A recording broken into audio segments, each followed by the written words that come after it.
All right, so today we're gonna dive into something that I think a lot of people listening will really appreciate, Yeah. which is how does SAP S4HANA actually like figure out when a customer is going to get their stuff?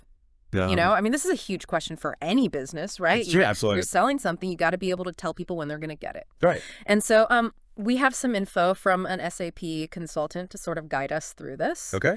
And our kind of mission here is to try and break down like how does SAP actually predict those delivery dates and, what are the big things that go into it?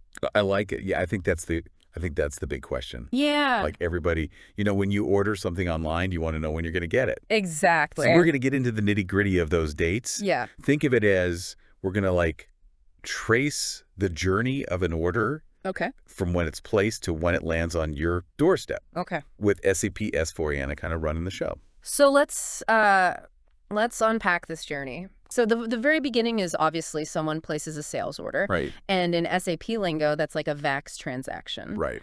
And specifically VA02 if you're like changing an order that already exists. Exactly. So that's like the trigger point, right? Yeah, that kicks everything off. Now, once you've got that order in the system, like what's the next big thing? So the next big thing is really is checking to see if you actually have the stuff. Okay. Do you have the goods available to fulfill that order? Right, right. And the system does this through something called an availability check. Okay. And for orders that are marked as LN, LV, or VOA, What are those? so those are just internal codes, basically, Okay. that indicate, different shipping processes. Got it. This availability check can actually happen automatically overnight. Wow, wow. So, Okay. when you come into work in the morning, you might already have some adjustments to delivery dates Right. based on what's actually in stock. So it's like the system's working while everyone's sleeping. Yeah, it's doing its thing in the background. Okay, that's cool. Now for a more detailed look at availability across a bunch of different orders, Mm-hmm.